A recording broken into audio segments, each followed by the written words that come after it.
As a marketing professor, I absolutely love it whenever people talk about the importance of building and maintaining a personal brand. Stay tuned for our entire conversation to hear DeMeakey Williams' tips and tricks for building yours. What a privilege we have today to be talking to the one, the only DeMeakey Williams.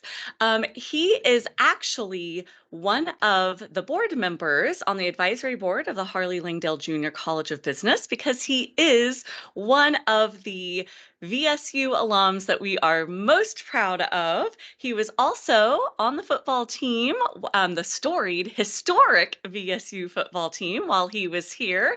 And we Mhm. appreciate everything that he is doing to give back to his alma mater, this interview included. But we're going to spend the next hour or so talking about the interesting and amazing things that he has done in his time since he has left VSU, including some really interesting ventures he has going that he's just recently started. The students had lots of questions, Demiki. So first of all, I just want to say thank you so much for your time and your expertise.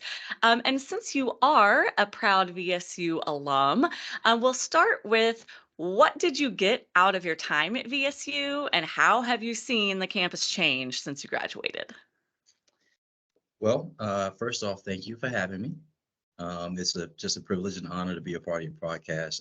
I really love the innovation and just the modern approach you're taking with finding ways to educate your students, your class, and really give them kind of a a peek, kind of a sort of a peek behind the curtain, so to speak, as it pertains to Yeah, what they can expect post VSU graduation and as they kind of move forward in their professional career. So. thank you. Um, in terms of change, I would say, every time I go back to the campus, it's phenomenal to see just the physical growth, right? The infrastructure changes there, how the student body continues to grow, enrollment grows, the faculty and staff grows, and then just the overall physical uh, shape of the campus just continues to transform. And I love that. I would say as it pertains to my time at VSU, it was quite fun. Tons of friends, uh, uh, great relationships with professors and whatnot. But one of my key takeaways during that time, was developing a level of perseverance, commitment, and overall dedication to growth. Yeah, absolutely. So with that in mind, specifically, I do have student athletes in the class, and so specifically, one fellow VSU football player to another, I had a question from one. How do you believe that playing football at VSU helped your professional career? I get that question quite a bit, especially when you're talking with other people in the corporate space. I think, I always had a competitive spirit, but, playing college football at VSU and the great tradition that we have at Valdosta State, national championship contenders always in the playoffs and really just being known for bringing home titles. It really elevated that competitive experience. But I would say, another component that I took for that, and this will date me a little bit, but, I was recruited under the Hal Mummy regime. And then after being recruited, Hal left, and I ended up playing for at that time was Coach Mike Kelly and his staff for roughly 3 years, only to end up playing for Kirby Smart and that staff in my senior year. So it taught me very early on a great lesson in life about adaptability, right? Um, any young athlete or a young individual coming into a university, whether it be for academics or sports, you don't anticipate and you can't expect to have that much change transpire. You like consistency, you look forward to consistency when you develop relationships with your, at that time you could look at a coach as your executive leadership team, right? And you like to Right. have the essence of that executive leadership team always intact. But when there's so much turnover, you start to, have these concerns of uncertainty. They start to kind of set in. And so, how do you adjust to that? So I would say I had to learn very early on how to adapt to change. And that adaptability has probably been one of my greatest strengths in my career success. Wow. So how have you then also seen that play out? Do you have any examples? So that's obviously an awesome example of it playing out over the time of your football career with the coaching changes. Have you also experienced that in your professional career? Absolutely. I mean, depending on whatever your career field is, I mean, there's always going to be turnovers. There's going to be severances. There's going to be new management change and change management systems and processes. Even as an entrepreneur, you have to be comfortable with change and adaptability and tackling new projects. And you get very comfortable with being uncomfortable, right? Because you're always learning something new if you want to kind of stay on the cutting edge of technology and great breakthroughs. And if you are passionate about your overall growth, flexibility and adaptability will be key. But yes, I've been in scenarios where I was severed. I've been in scenarios where I've changed industry. I've been in scenarios where I've had management change, scenarios where even as a top performer, then you're promoted into a new role of greater responsibility, right? And then you adopt a team, and now you are the individual responsible for, leading a team and change leadership. So there is change is ever present. And so, I would compliment, my good friend Kirby Smart for helping me learn at a very early age how to deal with that change with a high level of emotional intelligence and maturity. It wasn't there initially, but we got there. I So mean, that we can all say that, right? It wasn't there yeah, initially, but hopefully yeah. with some consistency and some work, we all get there. That is actually leads to a great question that a student asked, that if you're seeking ways to boost your appeal to potential employers, especially if you Mhm. lack some professional experience, what guidance can you provide for students who, like I said, maybe they haven't had the most quote unquote professional experience? How can they package themselves to be appealing for potential employers? You know, I think that's a very good question, and it's I think there are a number of methods or tactics one could use. Ideally, if you don't have experience, you're trying to focus on a way to elevate your potential. You need potential employers or collaborators or strategic partners, or you need them to see your potential. I think you can accomplish that um, by focusing on ways to refine your soft skills, right? Communication, how um, are you a great listener?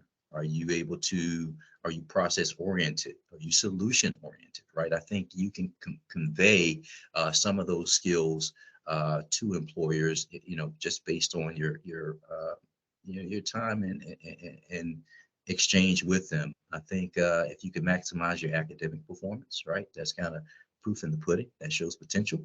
You can seek out opportunities for internships and for volunteering at various kind of local community organizations. I think that demonstrates kind of your work ethic, your willingness to take risks and get out there, and then, there's such a great opportunity right now to demonstrate creativity, right? I mean, how do you make yourself stand out, right? What is your social footprint look like, your digital media footprint? How do you take advantage of all of these mechanisms and media that we have that will set you apart from others? And I think when you dovetail all that together, it will demonstrate to an employer that you have potential, you take initiative, and given the opportunity, you can definitely make something out of that opportunity. So they know that you will convert to a great return on investment, because that's really what it boils down to.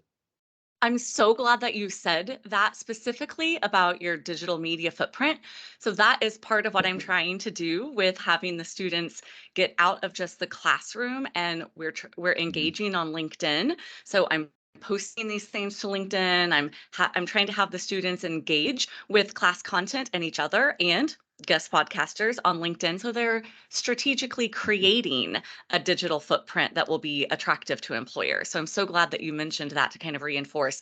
And honestly, if you look at your at your profiles, you are one of the masters at actually like building a personal brand. I feel like you've done a great job of building a personal brand, and you are strategic about how you represent yourself. And so how did that process start for you, or what advice do you have for students about building a personal brand? Well, thank you for the compliment. I work hard at it myself and my team. I honestly do not do it all by myself. So, kudos to those guys that are always assisting me. I would say that the very first piece of advice I received some time ago was that, to always keep your personal brand intact. No matter where you go, the one individual that you always have to market is going to be yourself. So how do you sustain, if that makes sense, your own personal brand? And you should always be investing in that. You should take that very, very serious, and how you kind of cultivate your name and your representation in whatever industry of expertise that you happen to be operating in. No different than what you're doing on this podcast, right? It's a great opportunity for you, and a great opportunity amongst your peers to kind of demonstrate, again, what your brand is, and how you are a foremost kind of leader and innovator when it comes to, how you choose to deploy your academic kind of modules and content. So, I think, all students should be working on their brand representation immediately, right? And take that very, very serious. Yes, thank you. Thank you for saying that. That reinforces the things I'm trying to force them to do. So hopefully now that somebody else who is, successful and they look up to, hopefully that will make them more interested Well, in actually doing listen, it. I don't know about look up to, but what I will say is, Instagram and all these platforms, they are fun. They have some entertaining videos, but somehow or another, every now and again, try to dovetail in there some brand development content that will benefit you as well. So it's not all work. It can be some fun, but make some time for it to do a little bit of both, right? Yeah, so you mentioned that somebody early mentioned to you to always protect your own brand, right? And Mhm. so that kind of dovetails nicely into there were several questions about mentorship, especially because you've recently started working with, and I hope that I say this correctly, Dreamy. Mhm. And it's a mentorship platform. So, can you talk about mentorship, the role that it has played in your life, and then now your role as a mentor, and what students should be doing to try to develop mentorship relationships? You know, I, I think it's interesting that you say the role mentorship played. Having played sports my entire life, it's interesting. You end up with these kind of indirect or accidental mentors. They're coaches, but what we find is a lot of times, especially early on in life, in high school and kind of your kind of lower tier education arena, a lot of these coaches, they serve to to be not only a mentor on the field, but a lot of them end up being mentors and surrogate fathers and surrogate brothers off the field. So, really take my hats off to the guys who do that. And then as you kind of evolve into a higher level of athletics, then you end up, it becomes somewhat of a business environment. But again, you do pick up on some great pearls from those coaches that have great leadership skills, and what we would say they become great leaders of men and women, right? So having that informal mentoring aspect in my life has been essential. Um, whether there were individuals in my church growing up as a young man that were willing to kind of take you under their wing and mentor you, or teachers and professors in classrooms that kind of have a magnetic appeal to a student that they just see that has a lot of potential, and they kind of take them under their wing and provide some gentle coaching and advising. So I think for all of us, mentorship serves as a way to give us exposure. It helps us get smart very, very quickly. It helps us not have to make every single mistake in life. Um, but having a formal mentorship platform is essential, because if it's informal, it's not organized. It's not I don't want to say it doesn't work, because it does work, but it doesn't have the same goals and objectives. It doesn't have the same purpose behind it, right? And in order for something to be efficient and to be optimized, I think it needs to be more directed. It needs to have that focus, and that's what I like about Dreamy. The opportunity to volunteer as a mentor for up and coming young professionals has been eye opening for me. And then just finding ways to identify organizations that believe in this type of platform.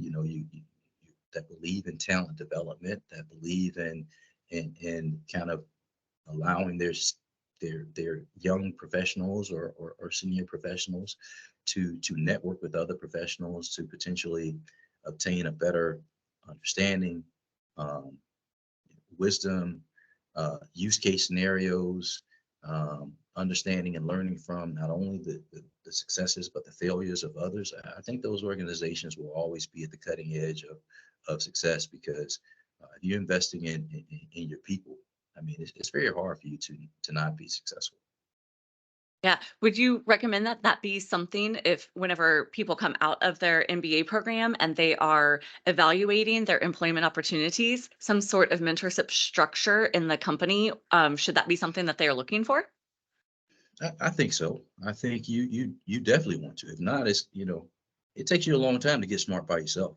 I mean, and any organization that doesn't see the value in shortening the learning curve by pairing, incoming, talent and staffers with senior talent and staffers, whether that's within their internal ecosystem or external of their ecosystem, or partnering with some other external association, whether it be Dreamy or like we have in Georgia, TAG, Technology Association of Georgia. Um, yeah, that's a huge miss, and that would be a red flag for me as knowing what I know now. It wasn't a red flag back then, but knowing what I know now, if I join an organization and they say, "Hey, we don't have ERG programs, right? We don't have a mentoring program, a talent development program, a coaching development program, a way to identify our top tier talent and try to put them in some type of executive development configuration. So we then have a bullpen of potential internal candidates for future advancement. And you know, to me, that would be a huge concern. So if Yeah. I'm anybody, any graduating, collegiate student going on interviews, I'm like, hey, talk to me about mentor, talk to me about ERG, talk to me about coaching. What does this look like outside of the annual? And I'll say this, our annual review and evaluation time period. I think those are. You know, I was never a big fan of those. I think they check a box, but they didn't really add any value in my experience, just me personally. If you have a great manager, maybe, but unfortunately, all managers are not created Right. Absolutely. equal. Um, I couldn't agree more. I'm only doing what I'm doing. I'm only in the position that I am because of a mentor who changed my life. Whenever you Mhm, said surrogate father, I mean, that is exactly what Dr. Steve Parker became for me. mhm, He and you've mentioned potential. That's exactly what he did. I didn't know what I was sitting on inside myself because I did not come from an environment where it was, expected that you go and you do these things and you be successful. I didn't have a blueprint for that. mhm, And he pulled me aside and was just like, hey, he gave me permission. And that's what he says now. I still have, so like 25 years later, I still have this amazing relationship with him and his wife both. And he tells me all the time, he's like, all I did was give you permission and then mhm, kind of give you some tips along the way. So I love the thing that you said that takes a long time to get smart by yourself, and that is a real pearl of wisdom that I hope the students will latch on to. That asking as many questions and seeking out those development opportunities with mentors who really want to help you develop your potential. I really hope that you'll seek that out. So I'm so glad that you mentioned that, and I feel great for the people now who are lucky enough to have you as one of their mentors. So I really hope that based on this conversation, you will take it very seriously to develop your personal brand, understand what it is, work on it, and also develop meaningful and impactful mentorship relationships with people who can help you learn faster. And stay tuned for the next portion of our conversation when DeMeakey will talk about sales and how to leverage your personal brand to increase your confidence.